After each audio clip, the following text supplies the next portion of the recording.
आज हम बात करने जा रहे हैं एलर्जिक इन knows, sneezing, irritations. Doctor, allergies क्या होती हैं और ये किस वजह से हो सकती हैं?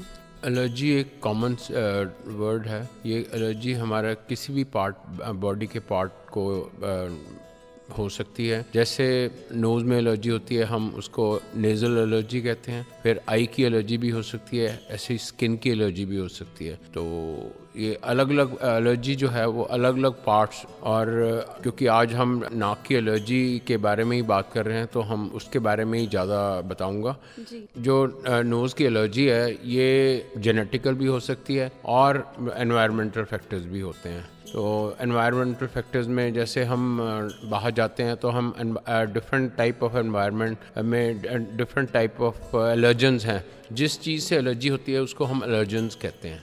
तो जैसे डस्ट माइट है, डस्ट है, टेम्परेचर चेंजेस हैं और धुआं है, ये अलग अलग चीज़ों से एलर्जी होने के चांसेस हैं। बट ये पता लगाना टेस्ट के बाद ही पता लगता है कि किसी को किस चीज़ से एलर्जी है। डॉक्टर, इन एलर्जीज के सिम्टम्स क्या हो सकते हैं कि मतलब कैसे पता लग सकता है कि हम किसी एलर्जी से पीड़ित हैं? एलर्जी होती है कि जो हमारा इम्यून सिस्टम है, जब किसी भी एलर्जेंस को या एक्सटर्नल एनवायरनमेंट में जो डिफरेंट फैक्टर्स हैं जैसे डस्ट माइट और डस्ट, उसको एक इंक्रीज रिस्पांस होता है, हाइपर एब्नॉर्मल रिस्पांस जब होता है उसको हम एलर्जी कहते हैं। तो इसमें नोज़ में जब एलर्जी के सिम्टम्स आते हैं तो उसमें छींकें आना, नाक में से पतला पानी आना, नाक में इचिंग होनी, आंखों में इचिंग होनी, कानों में भी इचिंग होनी, गले में इचिंग होनी। ये क्योंकि एक दूसरे से रिलेटेड हैं, गला भी, कान भी, नाक भी। तो नेज़ल एलर्जी में गले में भी, कान में भी इचिंग होने के चांसेस होते हैं।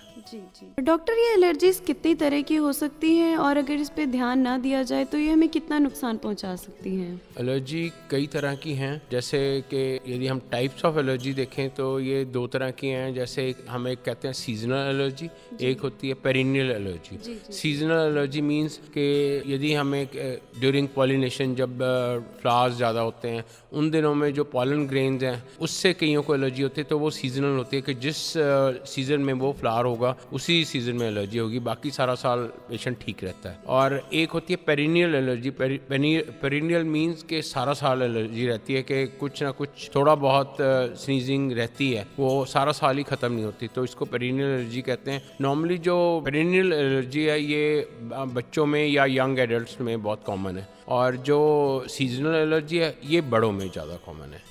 जी, मतलब कह सकते हैं कि मतलब कुछ सूंघने से या धुएं से हमें, हमारा अगर नाक बहता है तो धुएं से, मिट्टी से, हम कुछ मिट्टी उड़ रही है कहीं, या एटमॉस्फेयर में सब छोटे छोटे कण हैं जो हमें दिखाई नहीं देते पर उनसे एलर्जी होती है। जी जी जी जी। डॉक्टर, स्नीजिंग इरिटेशंस क्या है? क्या ये भी नोज एलर्जी की ही कोई एक सिम्टम है? जैसे मैंने अभी बताया, ये सारे सिम्टम्स ही हैं कि नोज में इचिंग होना, छींकें आना, नाक में से पानी आना, नाक बंद होना, ये सारे एलर्जी के ही सिम्टम्स हैं। जी जी जी। डॉक्टर, बच्चों और टीनेजर्स को क्या ऐसी प्रॉब्लम हो सकती है जो नोज एलर्जीज को और ज़्यादा स्टिमुलेट करे या छींक आने में परेशानी दे? जैसे मैंने बताया, जो इनके कॉज हैं, जो हम सारा दिन, जो बच्चे हैं या टीनेजर्स हैं, कोई भी एज ग्रुप के हों, तो वो एक्सपोज हैं एक्सटर्नल एनवायरनमेंट में, और वहाँ डस्ट माइट्स और तरह तरह के एलर्जेंस हैं, इवन फंगस, जो सारी डस्ट में होती हैं, जो हमें पता नहीं लगता बट हम उसको एक्सपोज हैं, तो उससे ये एलर्जी होने के चांसेस होते हैं। जी। जो कोई लोग जैसे हिमाचल से आते हैं, वहाँ ये पोल्यूशन और ये चीज़ें बहुत कम है, तो वहाँ एलर्जीज़ के बहुत कम चांसेस होते हैं। पर जब वो लोग यहाँ प्लेन्स में आते हैं जहाँ डस्ट एलर्जीज़ और पोल्यूशन बहुत है, तो उनको सडनली जब एक्सपोजर होता है तो उनको एलर्जी होने के बहुत ज़्यादा चांसेस होते हैं। जी, क्या मतलब ये कह सकते हैं कि जगह बदलने पर भी ये चीज़ें ये बहुत कॉमन है। हाँ, स्टिमुलेट हो सकती है। जी जी जी। डॉक्टर, जैसे आपने भी बताया कि छींके आना या मतलब ये एक सिम्टम हो सकता है एलर्जीज का, हमने कई बार सुना है कि छींक आना हमारे हेल्थ के लिए ज़रूरी है, तो ये कितने हद तक सच है? नहीं, इसमें कोई सच्चाई नहीं है। नॉर्मली छींक आ जाती है, बट वो एक बॉडी का नॉर्मल प्रोटेक्टिव प्रोसेस है, तो उसको हमें रोकना भी नहीं चाहिए। और यदि नहीं छींक आती किसी को तो ये भी कोई वरी करने की बात नहीं है। तो ये सब मिथ्स हैं जो बने हुए हैं, तो ऐसी कोई बात नहीं है इनमें। जी डॉक्टर, मैंने देखा है कि मेरी पड़ोस में एक लड़की है 17 साल की, उसे नोज़ एलर्जी हो गई थी, तो उसने कुछ लापरवाही बरती, उस पर ध्यान ना दिया और उस भयानक रूप ले लिया कि उसे उस चीज़ का ऑपरेशन करवाना पड़ा। तो क्या एलर्जीज या इरिटेशंस हमारे हेल्थ को इतने हद तक नुकसान पहुंचा सकती है? एलर्जी को यदि ना ट्रीट किया जाए तो नोज़ में आगे और बीमारी होने का डर होता है, जैसे कि साइनोसाइटिस। आपने सबने सुना होगा कि हमारे फेस पे साइनसेस होते हैं, तो उनकी इन्फेक्शन यदि बहुत देर तक ये साइनस ट्रीट ना हो तो ये बीमारी हमारे साइनसेस तक पहुंच जाती है। तो उसके बाद वहाँ थोड़ा सा मास डेवलप होना शुरू हो जाता है, उसको हम कहते हैं नेज़ल पॉलिप्स। जी जी। वो नाक को फिर बंद कर देते हैं, और जब नाक बंद होता है तो उसका ऑपरेशन करना ज़रूरी हो जाता है, क्योंकि वो घुटन हो जाती है, नाक से सांस नहीं आता, और वो जो मास जो बड़ा होता है तो वो आगे आगे साइनसेस के अंदर अंदर तक बढ़ता रहता है, और भी इससे कई कॉम्प्लिकेशंस होने का डर होता है।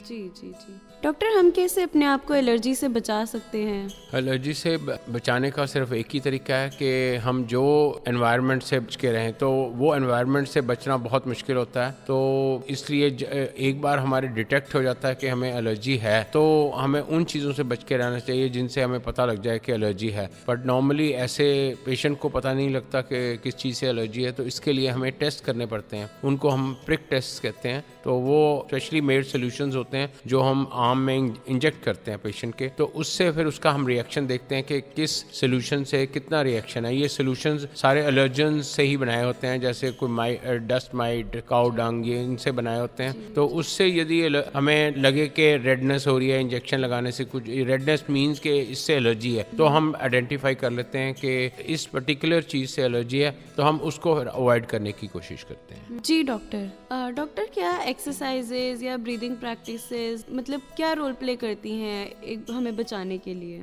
ब्रीदिंग एक्सरसाइजेज, इससे नोज़ का कोई भी बीमारी हो तो वो ठीक रहती है। स्पेसिफिकली एलर्जी में इसका रोल यही है कि हमें नाक ऐसे बंद नहीं होता, और पर अदरवाइज़ हमें एलर्जी फिर भी ट्रीट तो करनी ही पड़ती है। डॉक्टर, जिनको नोज़ एलर्जीज या स्नीजिंग इरिटेशंस है, उनको स्कूल, कॉलेजेस या घर में रहते हुए किन बातों का ख्याल रखना चाहिए ताकि वो लोग इससे निजात पा सकें? ये तो जैसे मैंने कहा कि यदि हमें आइडेंटिफाई हो जाए कि कौन सी एलर्जन की वजह से हमें ये सिम्टम्स आ रहे हैं, तो उन चीज़ों को हम अवॉइड करें। बट स्कूल कॉलेजेस में जहाँ डस्ट भी है, सब कुछ है, तो अपने आप को ये बचाना बहुत मुश्किल होता है, इसलिए डस्ट वगैरह से हम बच के रहें। तो इसको हम सिम्टम्स को मिनिमाइज़ कर सकते हैं, कम कर सकते हैं, पर इनको बिल्कुल ख़त्म करना बहुत मुश्किल होता है। जी जी जी। कुछ ऐसी सलाह जो आप लोग स्कूल जाने वाले बच्चों या कॉलेज जाने वाले बच्चों को देना चाहते हैं? क्योंकि जिनको बहुत ज़्यादा ये प्रॉब्लम है, तो हम तो चाहते हैं कि वो मास्क लगाएं, पर मुझे लगता है कि इंडिया में ये चीज़ें पॉसिबल नहीं हैं कि मास्क के साथ बहुत टैबूज अटैच्ड हैं। तो इसलिए नॉर्मली यदि हम नोज़ पे मास्क लगा के रखें जिसको ये प्रॉब्लम है, तो वो अपने आप को बचा सकता है। जी जी जी। और मतलब और ये एलर्जी एक ऐसी चीज़ है जो एक दूसरे से नहीं होती, तो वो नहीं डरने की बात होती कि कोई किसी ने छींक मारी है तो आपको भी एलर्जी हो जाएगी, ऐसे नहीं होता ये। तो जो एलर्जी तो इंडिविजुअल को ही होती है, एक दूसरे को हम ट्रांसमिट ऐसे नहीं कर सकते। जी जी जी, मतलब ये एक कम्युनिकेबल डिजीज नहीं ये है। कम्युनिकेबल नहीं है। जी जी जी। डॉक्टर, कोई ऐसी होम रेमेडीज है या मतलब ऐसे कोई सॉल्यूशंस है जिससे हम घर पे करके इस बीमारी का अर्ली स्टेज में ही डिटेक्ट करके हम इसका सॉल्यूशन कर सकते हैं? होम रेमेडीज़ में कोई भी जो रेमेडीज़ हैं वो आपका रेजिस्टेंस, बॉडी रेजिस्टेंस या इम्यून सिस्टम को इम्प्रूव करती हैं, तो उससे ये कुछ हद तक हम एलर्जीज़ को दूर रख सकते हैं। बट अदरवाइज़ कोई स्पेसिफिक ऐसी चीज़ें नहीं हैं जो हम घर में कर सकते हैं जिससे ये एलर्जी ख़त्म हो। मतलब डॉक्टर की सलाह हमें लेनी पड़ेगी। हाँ, और कई बार घरों में पेट्स रखे होते हैं, या यदि घर में किसी को एलर्जी है तो वो बहुत ज़्यादा चांसेस हैं कि पेट से एलर्जी होती है, पेट की स्किन से। और पेट को यदि दूर रखा जाए, या आप पेट जिन घरों में एलर्जी की प्रॉब्लम है तो पेट को ना ही रखा जाए, तो उससे भी कुछ हद तक एलर्जी का समाधान हो सकता है। जी जी जी, बहुत बहुत शुक्रिया डॉक्टर। डॉक्टर, आप हमारे श्रोताओं को कोई संदेश देना चाहते हैं? मेरा संदेश एलर्जिक राइनाइटिस या नेज़ल एलर्जी का यही है कि आप इसको इन चेक रखें, इसका ट्रीटमेंट करवाएं। और हम चंडीगढ़ में रहते हैं जहां सारे टेस्ट पॉसिबल हैं सब, तो इसका प्रॉपर टेस्ट करवा के आइडेंटिफाई हो सकती है एलर्जी, तो आइडेंटिफाई करवा के उसका प्रॉपर ट्रीटमेंट करवाएं, ताकि हमें स्कूल में, कॉलेज में, अपने जहाँ काम हम करते हैं वहाँ का हमें छुट्टियाँ नहीं लेनी पड़े सिर्फ एलर्जी के लिए। जी जी।